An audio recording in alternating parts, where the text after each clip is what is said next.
പാലക്കാട് മലമ്പുഴയിൽ വിദ്യാർത്ഥിയെ മദ്യം നൽകി പീഡിപ്പിച്ച അധ്യാപകന്റെ ഫോണിൽ കുട്ടികൾ അശ്ലീല ദൃശ്യങ്ങൾ കണ്ടെത്തി. അധ്യാപകനായ അനിലിന്റെ ഫോൺ ശാസ്ത്രീയ പരിശോധനയ്ക്ക് അയക്കും. സ്കൂളിൽ വെച്ച് ലൈംഗികാതിക്രമം നടന്നതായി കുട്ടികൾ മൊഴി നൽകി. ചില കുട്ടികളെ അധ്യാപകൻ താമസിക്കുന്ന സ്ഥലത്തെത്തിച്ച് പീഡിപ്പിച്ചതായും CWSU നടത്തിയ കൗൺസിലിംഗിൽ വെളിപ്പെട്ടു. നന്ദഗോപാലാണ് വിവരങ്ങൾ നൽകാനുള്ളത്. നന്ദഗോപാല, ഈ CWSUയുടെ കൗൺസിലിംഗിൽ എന്തൊക്കെ കാര്യങ്ങളാണ് അധ്യാപകനെതിരെ വെളിപ്പെട്ടത്?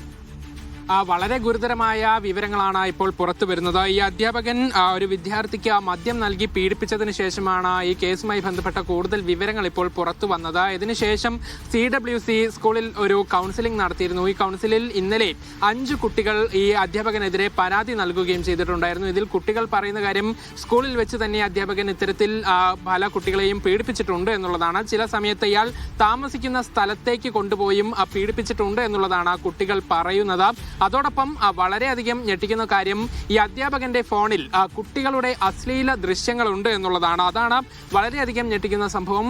ഈ സംഭവത്തിൽ ഫോൺ ഒരു ശാസ്ത്രീയ പരിശോധനയ്ക്ക് വേണ്ടി ഇപ്പോൾ അയച്ചിട്ടുണ്ട്. ഏതായാലും സ്കൂളിൽ ഇപ്പോഴും ഇതുമായി ബന്ധപ്പെട്ട കൗൺസിലിംഗ് നടക്കുന്നുണ്ട്. കൂടുതൽ കുട്ടികൾ ഇതുമായി ബന്ധപ്പെട്ട പരാതിയുമായി രംഗത്ത് വരാനുള്ള സാധ്യതയാണ് മുന്നിൽ കാണുന്നത്. ഏതായാലും ഈ അധ്യാപകൻ അറസ്റ്റിലാണ്. പക്ഷേ ഇത്തരത്തിൽ കൂടുതൽ പരാതികൾ വരുന്നതിന്റെ അടിസ്ഥാനത്തിൽ ഇതുമായി ബന്ധപ്പെട്ട നടപടികൾ കൂടെ ഉണ്ടാകുമെന്നുള്ളതാണ്. ഏതായാലും ഫോണിൽ കുട്ടികളുടെ അശ്ലീല ദൃശ്യങ്ങളുണ്ട് എന്നുള്ള കാര്യത്തിലാണ് ഇപ്പോൾ പോലീസ് അന്വേഷണം നടത്തുന്നത്.